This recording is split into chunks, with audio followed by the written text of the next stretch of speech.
Mesdames et messieurs, bonjour et bienvenue à l'émission Sous les projecteurs, l'émission qui met en vedette des gens de notre communauté, des organismes, des gens comme vous qui brillent, qui font des affaires tout à fait incroyables et structurelles pour notre communauté. Aujourd'hui, mon invité, c'est Patrick Auguste, le vice-président de la Coalition des Noirs francophones de l'Ontario, le CNFO. Bonjour Patrick, peux-tu me parler un peu de toi, puis c'est quoi ton rôle au sein de la Coalition des Noirs? Bonjour Peter, content que tu me reçoives. Bon, moi-même, je suis, je peux dire, multiculturel parce que je suis né au Congo, mes parents sont haïtiens, j'ai vécu dans différents endroits dans le monde et puis au Canada depuis quelques années, maintenant en Ontario.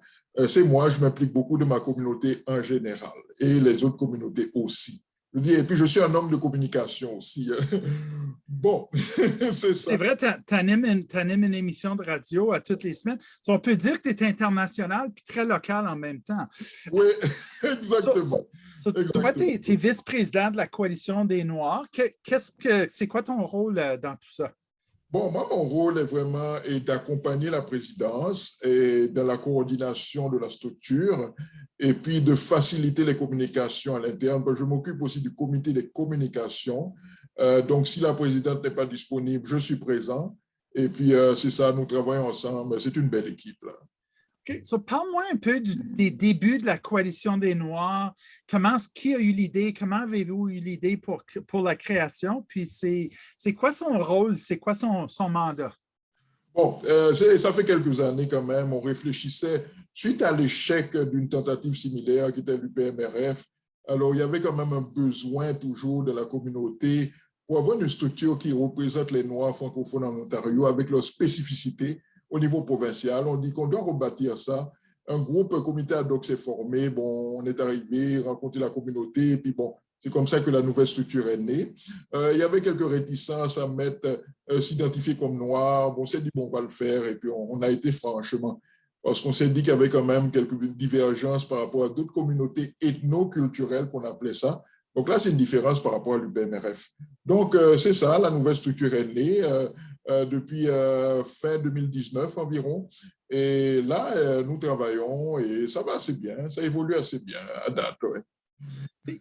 Ça a été quoi les plus gros défis lors de la création de la coalition? Bon, justement, il y avait beaucoup de scepticisme dû à l'échec de l'UPMRF qui avait eu lieu auparavant. Alors, les gens avaient perdu un peu confiance.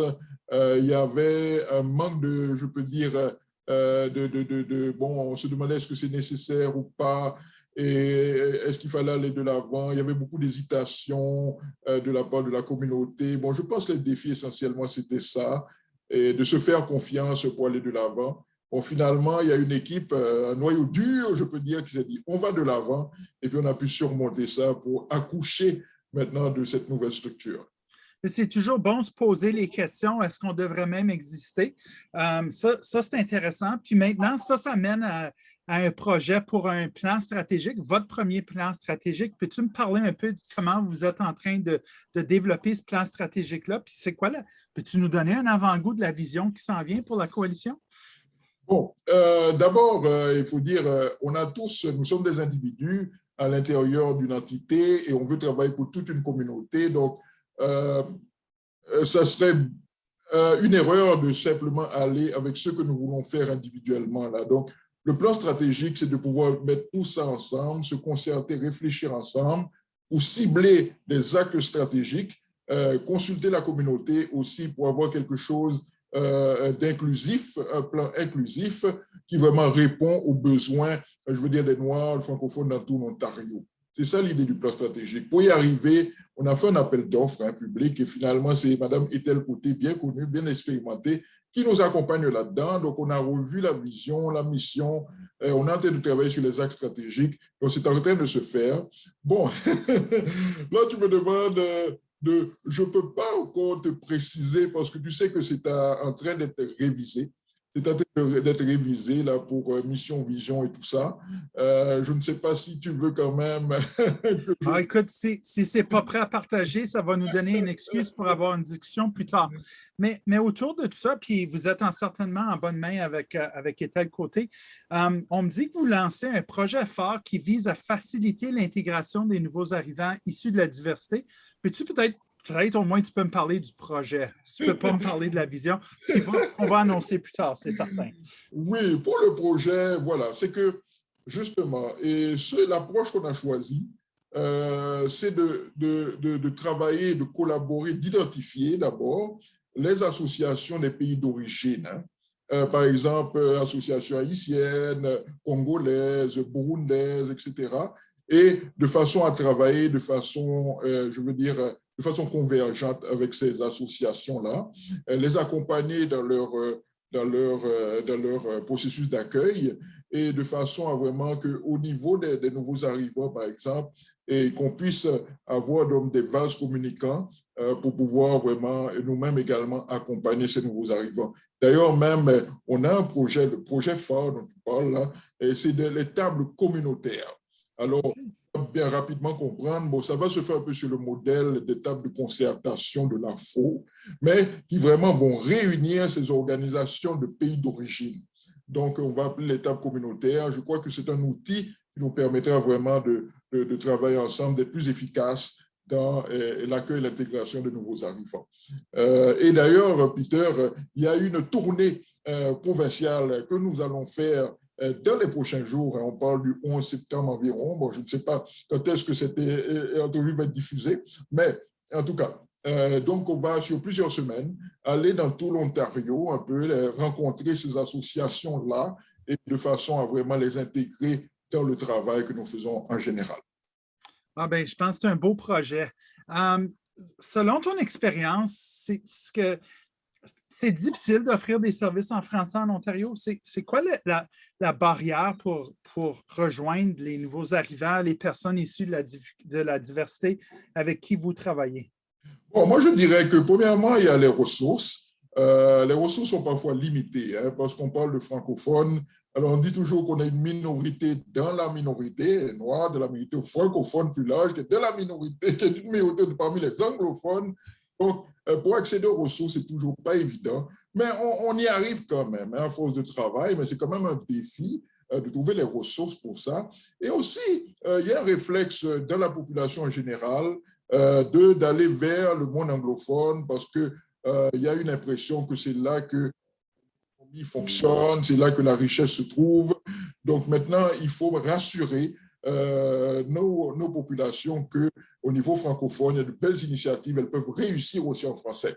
Donc, c'est le travail que nous faisons avec nos partenaires, par exemple l'AFO, avec d'autres partenaires, les conseils scolaires, par exemple, le monde de l'emploi au niveau francophone, donc qui nous permettent vraiment de les aider, par exemple, les acteurs économiques qui nous permettent vraiment de donner aux francophones cette impression que, je veux dire, cette foi dans le monde francophone, c'est par là que ça se passe, je crois.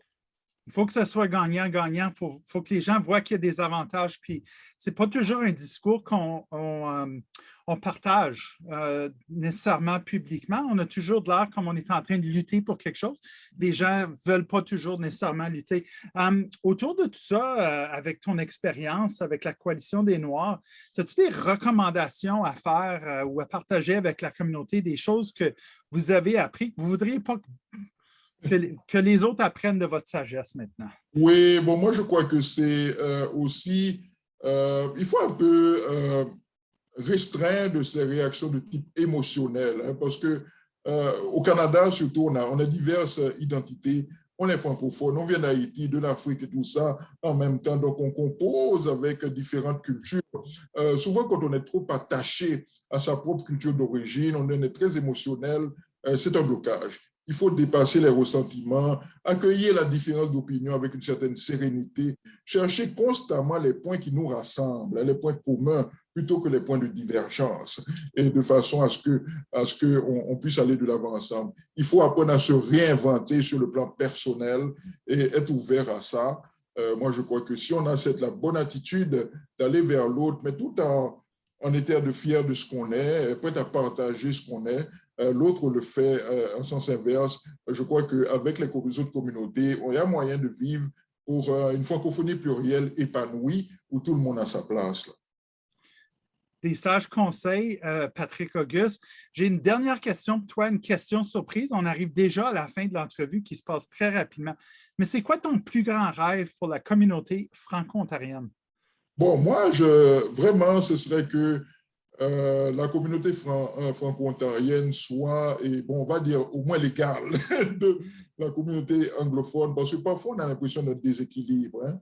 Bon, on a l'exemple, par exemple, de la nouvelle gouverneure générale, OK, c'est bien, les autochtones, c'est inclus, mais bon, il lui manque le français, donc elle va l'apprendre. Donc, on a l'impression que les francophones sont toujours traités un peu en parents pauvres. Alors, moi, c'est ce que je dirais, d'avoir vraiment une véritable équité, hein, au niveau politique, juridique, économique, social, entre les communautés, la communauté francophone et le reste, pour qu'on puisse vraiment construire le Canada sur un plan égalitaire, c'est ce que je dirais. Il faut que les francophones soient vraiment, puissent s'assumer en toute liberté, ne pas avoir réfléchir, est-ce que je dois choisir l'anglais, le français? Non, il ne faut pas que cette réflexion continue à être.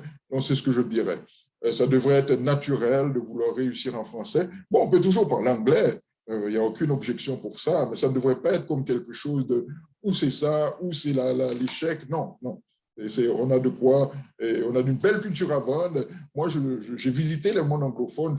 Au niveau culturel, vraiment, je pense que je suis beaucoup plus à l'aise. Bon, je peux comprendre, moi, je suis d'origine francophone, mais vraiment, on a une culture de quoi on peut être fier. Donc, il faut s'assumer en tant que francophone. Et aussi, ça permet au Canada d'être un exemple unique en Amérique du Nord et un peu dans le monde, l'un des rares exemples qui existent. Soyons fiers de ça. Continuons à bâtir notre Canada assez original. Pourquoi pas?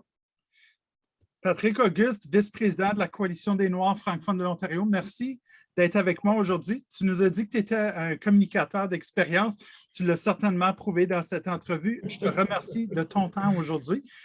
Et je demande aux gens qui nous écoutent, vous aussi, vous semblez, vous brillez, peut-être vous aussi, vos organismes brillent. Si vous connaissez des gens qui brillent, vous pouvez les partager avec nous. On est toujours intéressés de mettre un peu de lumière sur toutes ces belles personnes à l'émission Sous les projecteurs. Merci beaucoup d'avoir été à l'écoute et à la prochaine.